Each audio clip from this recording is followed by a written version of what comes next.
लक्ष्मी का अपने घर में पूरा दबदबा था। हिटलर की तरह वो सारा काम अपने पति और बेटे से करवाती। धीरे धीरे उसके पति की तबीयत खराब रहने लगी। सुनो जी, अब आप बुजुर्ग हो गए हो, काम में भी अब हाथ आपके फुर्ती से नहीं चलते। अरे भाग्यवान, भगवान से डर।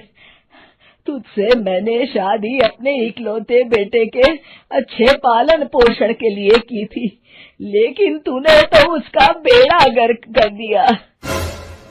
मैंने क्या किया? पढ़ाया लिखाया, अब नौकरी नहीं लग रही तो मैं कैसे जिम्मेदार हो गई?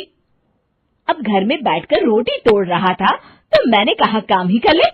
एक तो भला करो और ऊपर से बातें सुनो। तभी सारंग वहां आ जाता है। बहुत भूख लगी है माँ, कुछ खाने को दे दो।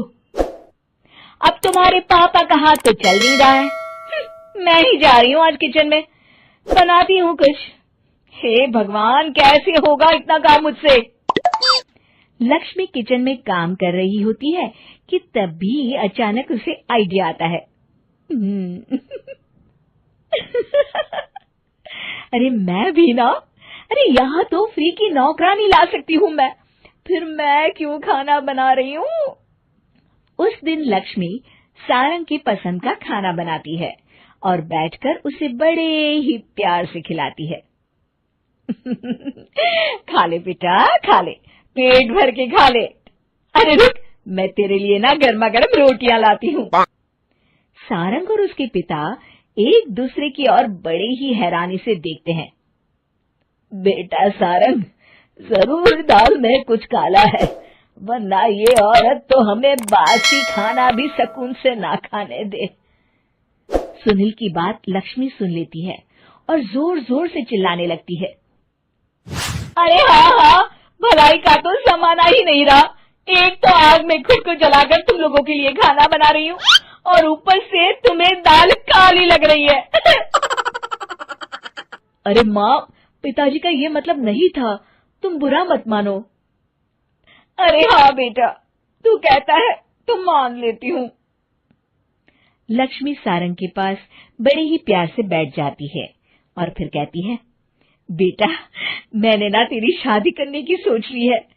अब तेरे पिताजी के हाथ भी नहीं चलते तो सोच रही हूँ तेरे लिए बीवी ले आऊं। अब पता नहीं ना मैं भी कब मर जाऊं। अब ऐसे भाग्य भी कहाँ है हमारे। क्या कहा? अरे हाँ, तुम तो चाहते ही हो कि मैं मर जाऊं, लेकिन मैं अपनी प्यारी बहू का चेहरा देखे बिना नहीं मरूंगी। हाँ माँ, शादी तो मैं कर लूं, लेकिन मैं नौकरी नहीं करता, फिर कोई क्यों देगा मुझे अपनी बेटी? अरे क्यों नहीं देगा बेटी? इतना बड़ा घर, खेल खलियान है, किस चीज की कमी है हमारे पास? जो आएगी राज करेगी, राज। हम तो ना कर पाए राज, ये बोलो कि एक और नौकर तुम्हारे पास आ जाएगा। मैं कहती हूँ चुप हो जाओ।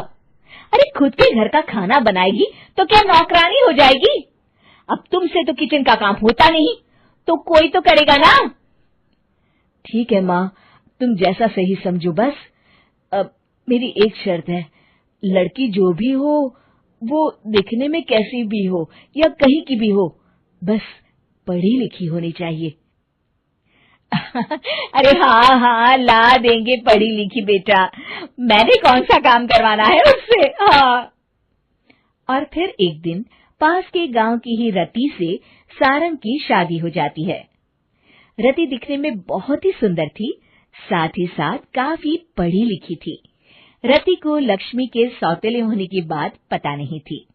शुरू में जब रति ने सारंग को घर का काम करते देखा तो हैरान रह गई। अरे ये तो अच्छी बात है कि आप घर का काम करते हैं, लेकिन मैं तो घर में ही हूं ना, आप क्यों कर रहे हैं जी? जाइए आप नौकरी के लिए अप्लाई कीजिए ना। तभी लक्ष्मी वहां आ जाती है। अरे रति बहू, करने दे उसे काम। और हाँ, मेरे घर के कुछ नियम है, कायदे हैं, यहाँ बीच में ना ही बोलो तो तुम्हारे लिए अच्छा होगा। रति को लक्ष्मी की बात कुछ अजीब सी लगती है। वो समझ नहीं पाती है कि वो ऐसा व्यवहार क्यों कर रही है, लेकिन उसे लक्ष्मी के सौतेले होने के बारे में कुछ पता नहीं चलता है। फिर एक दिन तो हद ही हो जाती है।